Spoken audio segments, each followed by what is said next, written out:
History of programming. This is very near and dear topic to me. So this topic talks about how does the field of computer programming immersed itself. Initially, we used to have electrical applications only, where you can turn on, turn off your fan and turn on and turn off your light and things like that. So that kind of applications was only there. Then the field of electronics came, where they created some capacitor, transistor, and based on that thing, you can now you can have a TV, now you can have a radio, which have some kind of electrical circuit. By using those electrical circuits, you can encode, decode information and convert the information from one way to another way, and you can deliver a experience to the user. So that field emerged. But going forward, people have started founding, right? If you see, like initially, if you see when there was a programming, people say it is related to the computing. So initially we started computing very small thing, doing very small operations by using some circuitry, such as creating a calculator where you can add numbers, subtract number, multiply number, or divide numbers, such kind of basic application with the electronic circuits. But slowly people started thinking how different applications we can create some instructions for the computer. We created like the programming in punch cards we put inside the computer, and based on the instruction given inside the punch card, the computer runs operation over the data. As an end result, it translates one kind of information to some another kind of the information. Earlier it was static circuits only. Now we have this punch card. By using punch card, we can control these circuits, and we can convert the information in another way next time. So slowly people started realizing, instead of punch card, can we feed the instruction in some another way? So they created a language known as machine language. So that was zeros and ones. You need to input some program written in zeros and ones, which have some different set of operations, multiply, shift, data shift, and things like that, right? Very complicated.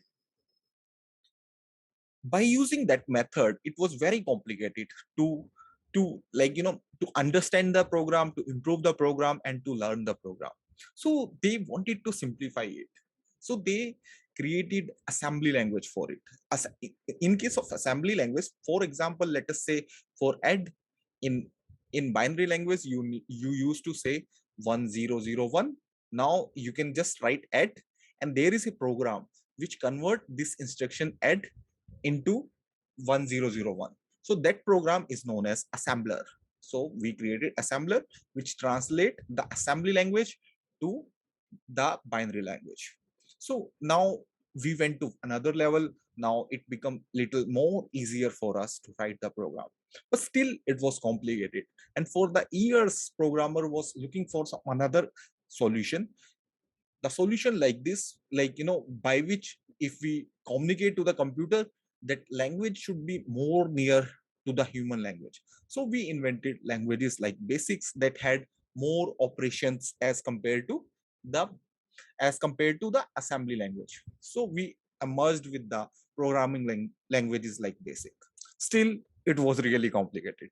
Then we, instead of we started thinking, there is some set of operation which I used very frequently. For example, searching, I need to search inside the array again and again. Instead of writing the code for it again and again, I started using functions. We created functions as a microprogrammer, as a microprogram inside a big program, microprogram inside the big program.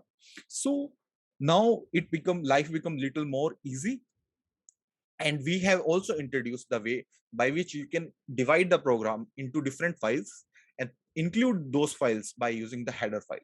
So life is now little more easier. But the people who was designing this programming languages was keep thinking, can we improve it more further? Then they came with another approach known as object oriented approach.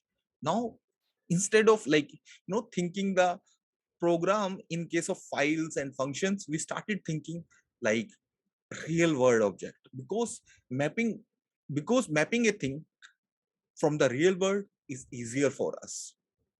So, for example, if we want to have a function for, let us say, calculator, right? We have a calculator, and let us say our calculator have two functions only: add and subtract.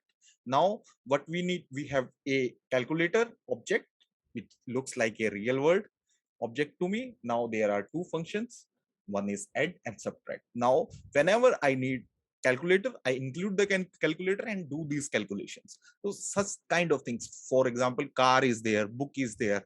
Now book is there, book have some static variables such as number of pages, uh, indexes, words, and things like that, right? Those can be the attributes, and there can be some method, open book, close book, and things like that, right?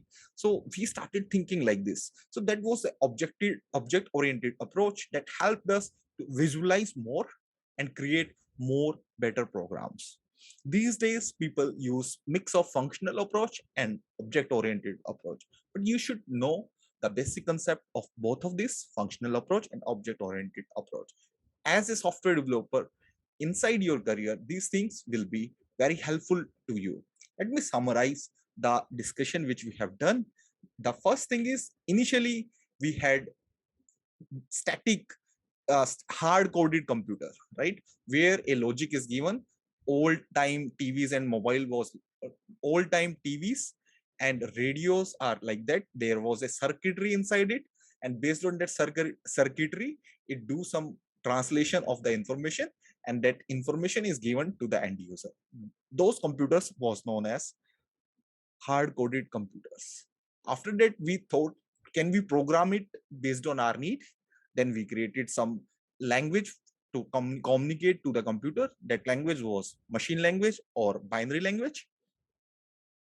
To simplify it, we created assembly language. To simplify the assembly language, we created functional programming. To simplify it, we created object-oriented programming. So this was the various level of the programming history which we have created. And today we have different kind of program which helps our system to run, known as system software, which help our applications to run, known as application softwares. So these are two kind of software paradigms: application softwares and the system softwares. Now let us see what are the basic component of any program. Very basic component. I'm not saying, like, there are tons of things you can do with programs, but there are very few things which are very basic. Everyone should know. If you know these things, you will become really awesome developer. So thanks guys. Stay tuned for the next video where we talk about what are the basic component of any programming language. It is no, so I'm not saying basic component of C, Java, C++, JavaScript, or Python. Any programming language have those basic component.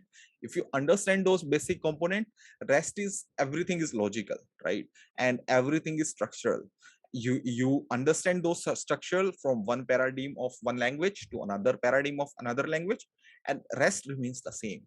So learning some new programming language will never be challenging for you if you understand the basic component of any programming language.